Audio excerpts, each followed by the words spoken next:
combat que moi j'ai dépassé depuis le jour où Macky est allé négocier avec eux et leur a donné le pouvoir. D'accord. Alors ñu terminer par ce dernier point également. Le 28 mai, ça vous dit quelque chose?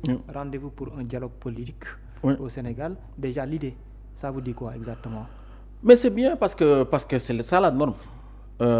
Moi j'ai été choqué de voir que ce qui s'est passé au long des élections législatives. Parce que président mënul bind conseil constitutionnel. Conseil constitutionnel bi régler élection présidentielle ne man maay le grand juge électoral du Sénégal, donc il m'appartient pour la stabilité du Sénégal de régler l'action des élections avec des positions fermes. Ce conseil constitutionnel rend une décision. Ne président de la République mën nga dissoudre à partir de tel bu ñu demee élection mën nga on va lever le parrainage ainsi de suite et le courrier n'est pas porté à la connaissance de l'opposition. mooy indi résultat bi quoi. Mais opposition xam nga ñu ngi xas opposition mais opposition dañ leen bett. Mais est-ce que mais parce que tu sors d'une élection présidentielle où la défaite a été lourde, où tu n'as pas existé, mais li dal suñu leader dafa metti de Babacar. Tu imagines yow nga jël ay millions et millions préparer campagne. Mais est-ce que def nañu ko? Non, si. Beaucoup se posent des questions en disant que ils ne se sont même pas assez donnés. Mais c'est des millions def logistique. Mais xam nga mais nit ñi war nañu xam ne campagne carburant rek poste waxuma affiche waxuma tournée. waxuma sécurité. Carburant rek c'est des millions et des millions. Et aujourd'hui kon approche bi nu mu war a demee. nga dem jël sa carburant def jékki-jékki rek Macky Sall ne la arrête on arrête le processus arrêté leen campagne bi yow ñi luyee woon ay oto engagé sur des choses mais ils ont perdu tellement d'argent nga demaat encore un temps ñu demaat leen mais les gens étaient déjà cassés. Donc li xew ci élection législative c'est la même chose nga toog pendant 2 mois ñu jege ñu tu as 10 jours pour préparer des élections législatives. C'est inadmissible. Donc aujourd'hui le standard dans la démocratie c'est la discussion, c'est le consensus sur le système électoral.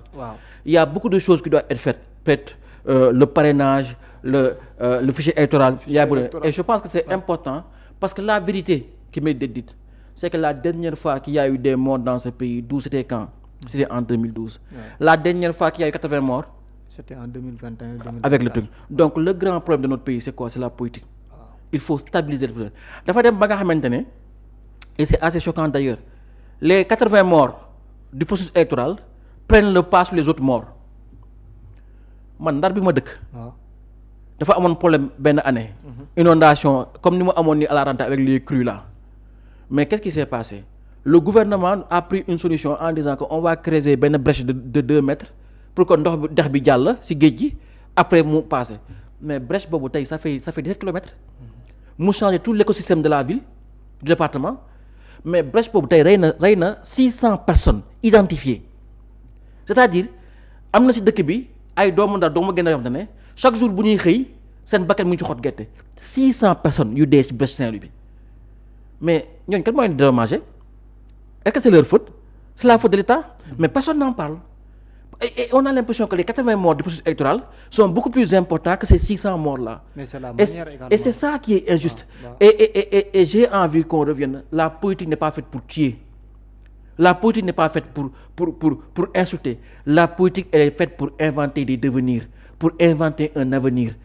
Et ça se fait dans un dialogue. Ça se fait dans un dialogue. Est-ce qu'aujourd'hui, donc, l'approche pour yow ak li ñu ko waxee li ñu ci wax ci approche bi comme par exemple mën a am consensus boo xam ne ñii dañ participer ñii mën a participer même également ci thème de référence yi kenn ku ne war a mën a bàcc est-ce que approche boobu pour yow baax na? Oui, en fait comme ils ont arrêté des thèmes de référence ils vont le soumettre. C'est certainement que le ministre de l'Intérieur va ouvrir des consultations avec les partis politiques jox leen truc mais si on dialogue sur le système politique pour man la seule chose qu'il faut éviter c'est d'enfermer le dialogue sur une petite durée. Il faut se donner du temps. Parce que président aussi nee na il faut ñu def ko de sorte que mu am benn temps boo xamante ni ci lay yem. Non il faut parce que xam la laay bañ mooy dialogue homme politique sénégalais mooy dañuy dialogue parce que am na benn objectif tembe bu ñu war a def suñu si payee rek pay nañ si.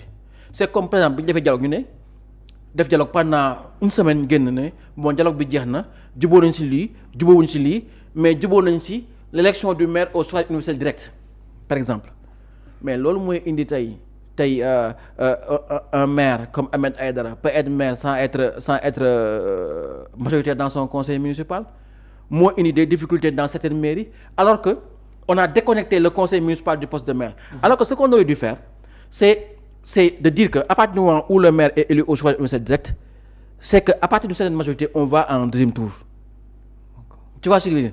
Ça veut dire que la réforme n'a pas été complète. On règle un problème particulier parce qu'on se dit que da ngay dem des élection dix bi dem ba ñu war falu gars yi kuule ci conseil bi fal keneen. On a voulu régler ce problème-là mais il y a d'autres problèmes derrière qu'on a créé et aujourd'hui pour man on doit prendre le temps de faire un vrai dialogue politique et de faire des vraies évolutions du système politique sénégalais. Ça va prendre du temps mais il faut le faire et le faire bien. Maintenant objectifs principaux yi war a signer fan la war a nekk ban sens la war a dugg exactement. Oh ça concerne tous les scrutins. Parlons-en le scrutin présidentiel législatif local xam nga dama dégg keroog président mu ne je veux des ministres forts je veux un premier ministre super fort mais pour man président warul wax loolu li ma doon xaar président wax man mooy président ne man je veux un parlement super fort xam nga la parce que tous les débats qu'on a eu sur ces 3 dernières années ci parlement yi nous ont montré que le parlement est le cœur du débat démocratique mais tey moi en tant que parlementaire lan laa war a xalaat Cour des comptes chaque année indi na ma document ne ma lii ma ministre des finances wax mooy dëgg man en tant que parlementaire ma gëm ko beneen nguur ñëw Cour des comptes ne ma yow de chiffre yi mu la dëggaloo noonu baaxul lan laa ci war a xalaat donc aujourd'hui on doit renforcer le parlement pour que mu assurer son rôle de contrôle de l'action du gouvernement. Aujourd'hui on veut un parlement super fort avec des députés super forts capables de challenger le gouvernement capables de contrôler l'action du gouvernement. Je dis une chose maa ngi lay wax léegi la question des conseils de surveillance et des conseils d'administration mais les députés sont dans tous les conseils d'administration. Les députés. Voilà. L'Assemblée est représentée dans tous les conseils d'administration. Donc aujourd'hui comment on en est arrivé à un point à quoi ça a servi aux députés tey boo demee port fekk fa député boo demee AIBD fekk fa député ñoom les députés sont dans tous les conseils d'administration en fonction des commissions mais ils ont surveillé quoi?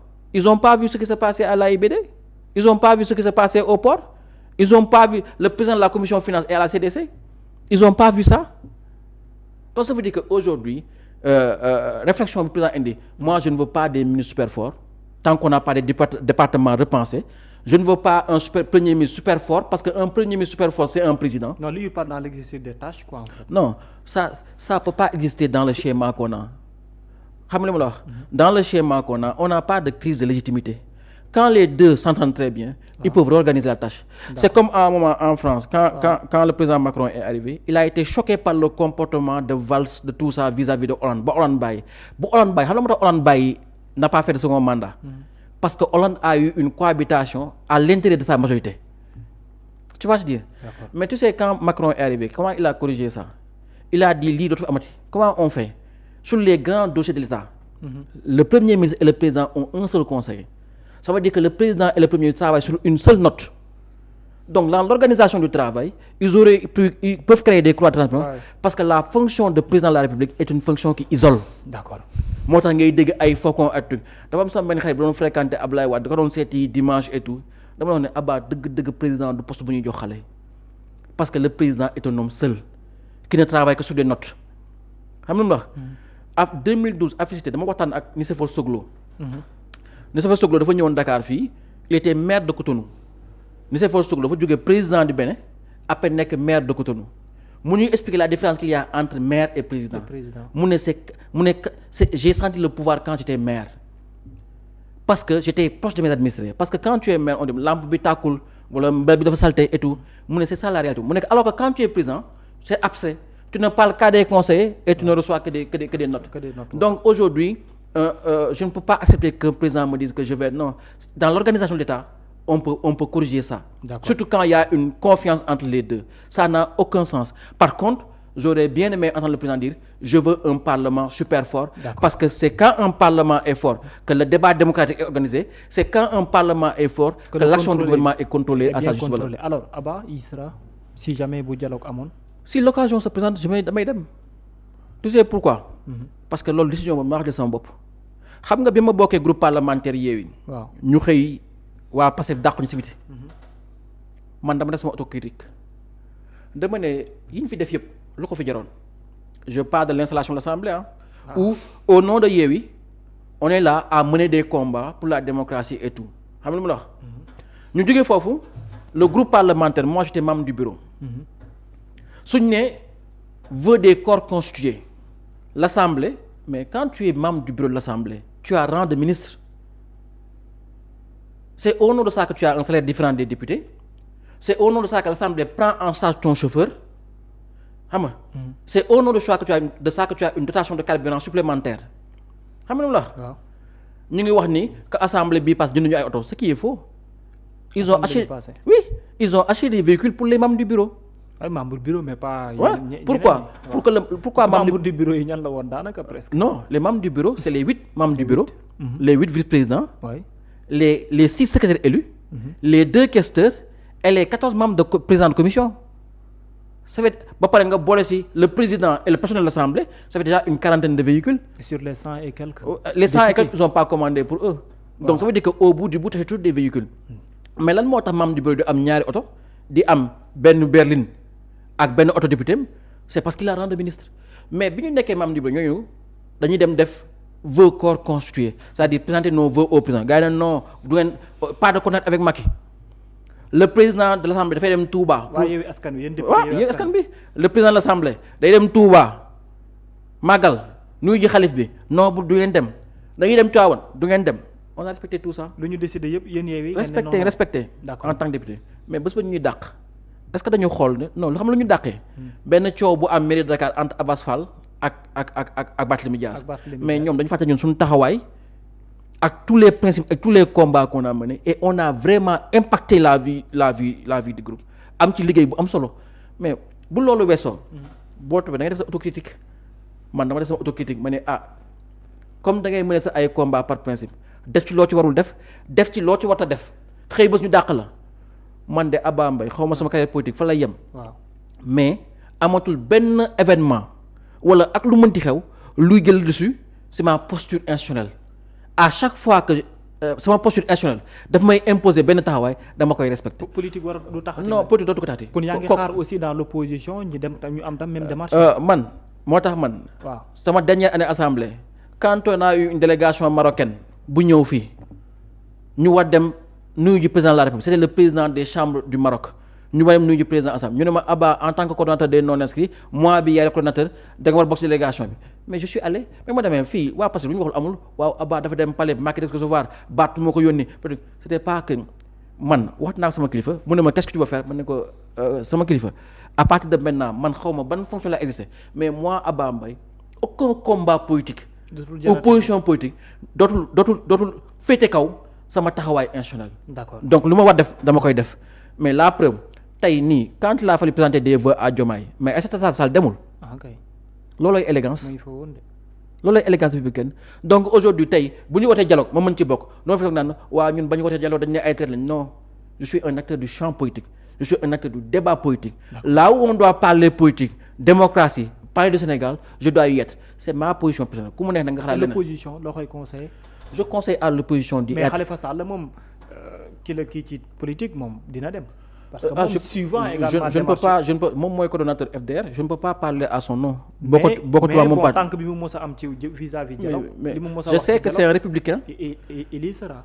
c'est un républicain mais Khalifa au-delà de ça Khalifa Sall c'est un homme exemplaire c'est-à-dire qui est toujours dans la bonne attitude dans le bon comportement dans la bonne parole donc aujourd'hui mënu ma wax ni lii lay def mais pour moi aujourd'hui c'est l'occasion justement de montrer à ces gens-là. kii Khalifa. Khalifa ou un autre ou quelqu'un d'autre de dire à ces gens qui sont au pouvoir mais li leen doon wax am réew comme ni ko président waxee faaw ñu koy waxtaane waaw tey bu fekkoon da ngay ñëw ne la situation est difficile nos finances publiques sont difficiles syndicats yi ne on s'en fout ñun on veut des avancées politiciens ne on s'en fout mais kenn du mën a liggéey réew mi. loolu la PM wax keroog ne il faut des consensus mais consensus la moo koy indi waxtaan moo koy indi. c'est vrai c'est pour ça qu'on vous avait dit que à un moment lu mu tàng. foog ñu ràcc waxtaan. mais fan ngeen mujjee da ngeen waxtaan fan ngeen mujjee dem élection gagner élection yi. donc c'est ça la démocratie ñun mënuñu xalaatuñu jël réew mi par la rue ou par la violence. ce sera toujours par la démocratie par les élections. mais élection fi ñu koy waxtaan dafay toog maintenant faudrait pas que des gens qui pensent que ñoom ñoo am la capacité joxe ay grades d'opposants radical ou réductible faut pas que ces gens là nous mettent la pression man de dépassé naa loolu. et en tant que républicain en tant qu'acteur politique fu ñuy waxtaanee Sénégal ci lu koy ñoŋal ci démocratie am su la fexeel image su lu koy taaral su lu koy ñoŋal man de Abba Mbaye foofu laay nekk ça ne m'empêche pas d'avoir des positions et de dire quand je suis d'accord et je l'ai dit tout de suite il y a des choses sur lesquelles je peux être d'accord il y a d'autres sur lesquelles je suis pas d'accord et je l'ai dit c'est ça la démocratie. Merci beaucoup jërëjëf Thomas. merci Babacar dalal la bu baax. merci beaucoup merci c'est toujours un plaisir de répondre sa invitation. c'est partagé surtout quand c'est on est pas parti de di wax na lii wala lu ñaaw li xew na fii. on est parti de la sortie du président de la République. Effectivement. Des convictions d'autorité. Et on débat sur ça. Maintenant, à quelques nuances près, à la limite président à la limite bëri na lu mu wax mooy li mu waxoon il y a un an. donc dans un an bu toogaatee am nañ su ñu ko mën challenger am nañ suñu mën a wax. cette fois-ci et noonu la war a demee dans un an président bu ñu ko laajee wala fii au 31 décembre le président vous avez fait quoi comme économie il va dire non on a fait tant de montant sur ça monsieur le président vous aviez dit que sur le programme CCTL vous allez faire voici le nouveau schéma monsieur le président vous avez dit que vous allez organiser la politique de l'emploi des jeunes lan ngeen def c'est ça qu'on a fait monsieur le président voilà assise de la justice finalement ça donnait quoi li la ñuy def et je pense que loolu mooy jox cohérence suñu ay réformes. Effectivement. Et réforme du rek man taxaw naa en tant que opposant ma ñu lay def la preuve opposant je sors du conseil supérieur de la magistrature du ma fa dem parce que tu as pris le pouvoir. Tu dis que c'est pas le bon moment. Alors que boo xoolee dëkk bu mel na par France dañu ñu génn mais dañu jël ñu ne à partir de maintenant le citoyen peut aller au niveau du conseil supérieur de la magistrature porter fa plainte pour ñu àtte la ak ki la àtte donc le conseil supérieur de la magistrature a changé de truc bu fekkee dañ fa am àtte yu mel ni fa def donc ça veut dire quoi ça veut dire que l'exécutif n'a plus rien à faire là-bas day génn mais ça veut dire aussi que les juges seuls ne peuvent plus être là-bas moo tax seen conseil supérieur de la magistrature au moins après ñu ibbi ko pour que d'autres acteurs tu vois le sens de la réforme elle est pas partie politicien bu toog ne man damay génn non c'est l'évolution on donne beaucoup plus de garanties aux citoyens moom moo dem ba indi tey mu dem tribunal appel cour suprême dem cour européen des droits de l'homme wala mën nga sax dem conseil supérieur de la magistrature pour ñu attel ak donc ça veut dire que loolu mooy réforme cohérence moo koy indi principe moo koy indi objectif moo koy indi mais pas ay wax ay engagements qui peuvent varier dans le temps et c'est en débattant qu'on peut créer ce genre de cohérence là pour que permettre ñu avancer. Effectivement merci beaucoup en tout cas jaajëfal la bu baax a baax Ba Mbaye nekkoon député ci 14e législature du noonu sunu gar amoon mbégte gu mag a mag di partager ak moom plateau bi jaajëfal ko mais jaajëfal na également yéen ñi nga xam ne yéen ñi doon teewlu Aline Ba moom moo nekkoon ci wàllu